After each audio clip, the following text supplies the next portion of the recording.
म्हणून आपणाला सर्वांना मनापासून धन्यवाद देताना हे नवीन वर्ष तमाम मराठवाडा वासियांना, महाराष्ट्रवासियांना, देशवासियांना ते सुखाचं, समृद्धीचं, यशाचं, कर्तृत्वाचं आणि आरोग्याचं, समाधानाचं जावं अशी स्वामी महाराजांच्या चरणावर आपण प्रार्थना करत आहोत.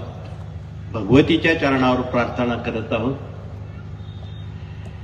आणि देशाचं रक्षण करणारे 12 ज्योतिर्लिंगांपैकी एकट्या महाराष्ट्राच्या वाट्याला 5 ज्योतिर्लिंग आलेली आहेत. त्यात 3 ज्योतिर्लिंग एकट्या मराठवाड्यात आहे. भीमाशंकर त्र्यंबक वगळता उर्वरित शक्ती स्फूर्ती स्थान देणारी भगवान शिवाची